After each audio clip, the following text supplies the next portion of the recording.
Hey, good morning to everybody. Happy Friday. Happy start to the Memorial Day weekend. It's bright and freaking early, man. You know it. It's 3:30 a.m. here in Connecticut on the East Coast.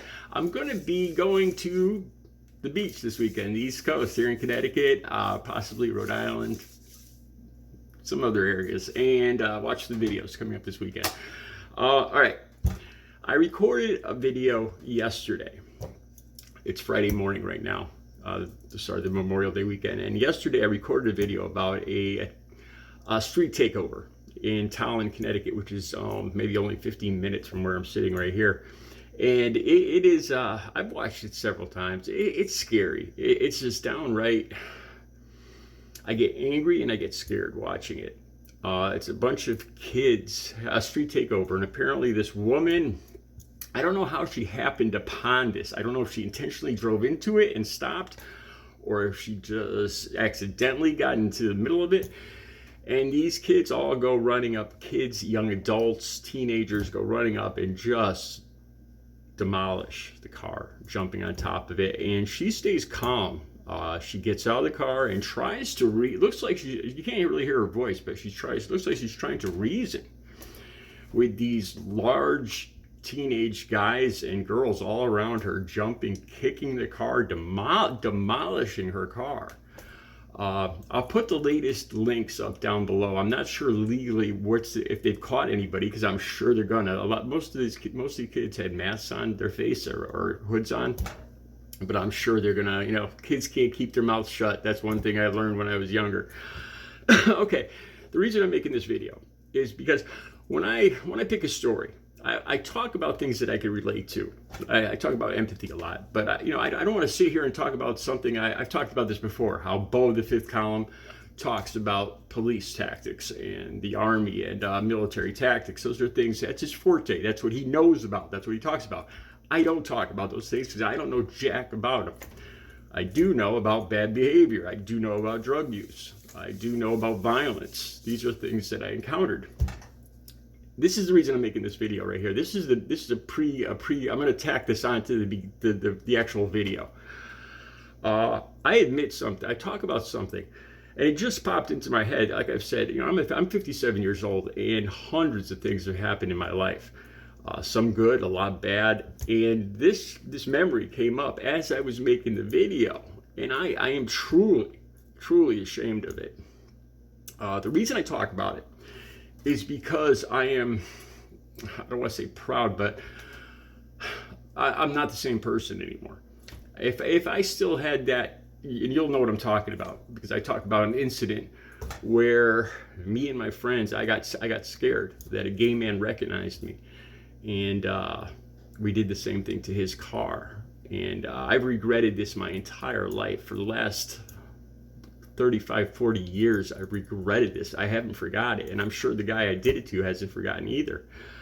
The reason I talk about this is because I've changed. If I still had this in my heart, there's no way I would ever sit in front of a camera and talk about this. If I was still that person, I know I'm not that person. The reason I make this video is because people change. The kids, the teenagers in this video, even though they're acting horribly,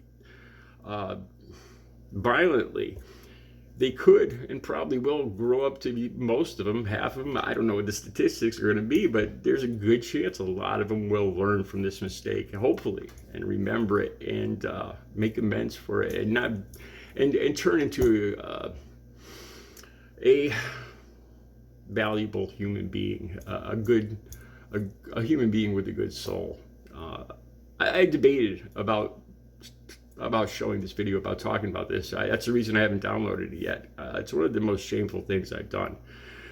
And if at this point, if I can make amends, I would really like to, because it would take, I would hope that it would take away some of the guilt that I still have for this incident.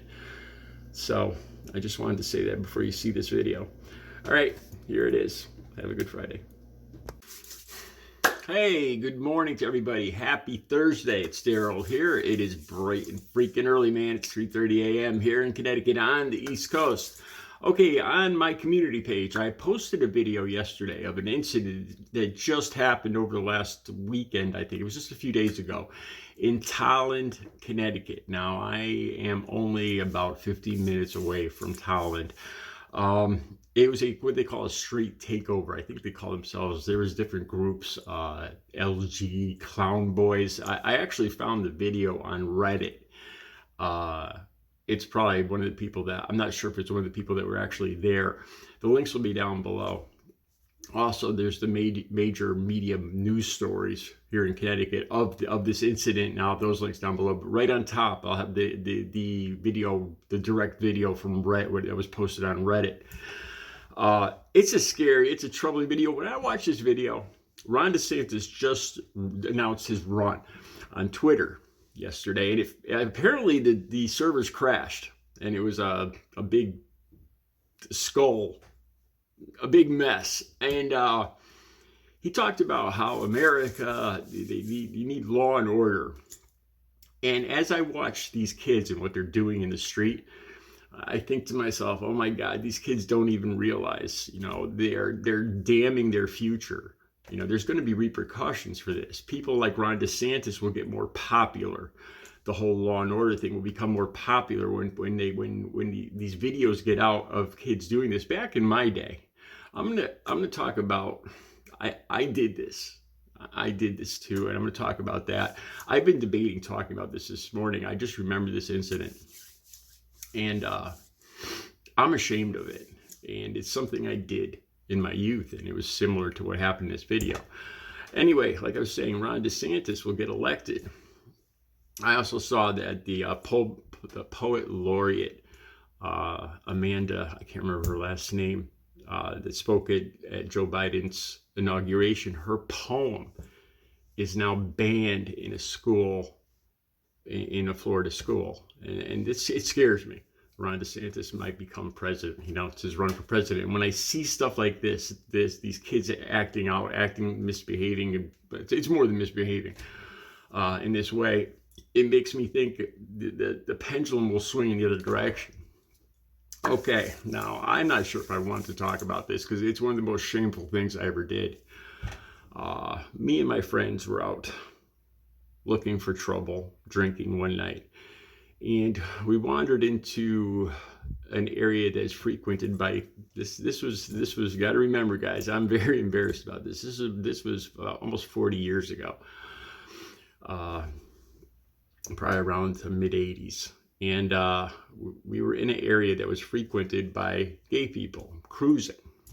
And one of my friends had this idea that we target these people. Again, I've become a totally different person now, but back then I was somebody else. And I wasn't participating in this, but something happened and it scared me. As we were, plotting, standing there, there was gay people, I presume, gay men cruising in cars going by. And one of them stopped and said, hey, they pointed at me.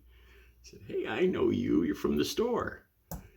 And I panicked. The reason he knew me, I've talked about this before. I was a magazine delivery person, and I think I've talked about this in other videos. My job was delivering adult magazines to all the adult bookstores in Connecticut, almost all the adult bookstores. And I would bring the books through the back room, through the arcade where the guys were cruising and stuff. And I'd mind my own business, and have it signed off, and go back to my truck. But my friends didn't know this. And the guy says, he's smiling. He's like, hey, I know you. And I think he thought that I was down there cruising, me and my friends, and he was all friendly. And I panicked. Again, I can't emphasize how ashamed I am of this. And I ran at his car and I started kicking it, just like in this video. I attacked his car, and then my friends joined in, and we pummeled the car. It didn't hurt the driver at all. The thing was, I had to continue delivering to that bookstore, and I was so ashamed. The guy saw me, and he's like, I know it was you, and I had to see him almost like, I think it was like every week or every 2 weeks when I delivered to the store. And the look on the way he looked at me, Uh, it, it's one of the most shameful things I ever did. That's what it was reminding me of watching this video. All right, I want to talk about the woman in this video too. Uh, I don't know. I was thinking about what her options were. This was a street. I guess this was like the street takeover, where a large group of young people took over the street drag racing. And apparently during this whole street racing incident, an ambulance was unable to go through. It's in the article down below. An ambulance was unable to people could die because of this stuff. Ambulances, and the ironic thing is, there's a good chance if these kids live in that neighborhood, it's a good chance it's a relative is suffering at someplace. One of these kids' relatives could be dying of a heart attack while he's out there blocking the street, preventing an ambulance getting to his own house. When you're that young, you do stupid things, you join the crowd. One of the most ironic things is in this video, one of the main participants, one of the main suspects in this video is wearing a sweatshirt that says, "Love never fails." Unfreaking believable. Does he, if he realized it, he probably thinks it's funny. And he's kicking the hell out of this woman's car. So I started thinking about what this woman's options were. I don't know if she meant to drive into the middle of this and actually meant to lecture them, which would have been a very god-awful bad idea. Or I don't know if she actually accidentally got stuck and just happened to get stuck in the middle of it. Most sane people would avoid the whole situation, seeing a crowd of smoke and music and a crowd of kids in the middle of the road would turn in the other direction. Some people are, I guess, brave. There's a thin line between brave and stupid. So, at that point, what were her options? If she stayed in the car, this kind of behavior, like I've said, I've been involved in stuff like this before. If you stayed in the car, it's going to embolden them. It's going to want them to get you out of the car. They're going to see you're afraid. And it would get worse in my opinion, if she stayed in the car. If she tried to take off, there's a good chance that they would have gotten in front of the car and she would have hurt, or worse, one of these, that she could end up going to jail. And one of the only options was what she did, was get out of the car and try to calmly. I can't believe how brave this woman was and how she stayed rational and calm during the whole thing. She was probably freaking out inside. And she tried to talk to these young people. And I saw a girl pull away another guy there was one girl that seemed to be trying to mellow things out. I don't know. I don't think the woman was hurt at all. I think her car was pretty much demolished. Like I said, I don't think kids realize, or young people don't realize, that this is going to directly affect them in the long run. Directly affect them. Like I said, if it's not like the ironic thing of them actually preventing life-saving ambulances getting to a relative of their house, then in the long run, people like Ron DeSantis will get elected, and they're going to end up losing their freedoms further on down the road when they become older adults. When people like Ron DeSantis take over and good old authoritarian law and order take over because of people seeing incidents like this, it's going to hurt them in the long run. But being a kid, you don't realize that. Again, I am ashamed, and I apologize to anybody watching this. What I did 40 years ago, it was one of the most embarrassing things, one of the most shameful things I've ever done, and it's haunted me to this day. If I could still find this guy, I would love to make amends. I don't think the store's even open anymore. I wish I had made amends before now, because it still bothers me to this day what I did that day. All right, the video's down below. You guys have a good Thursday.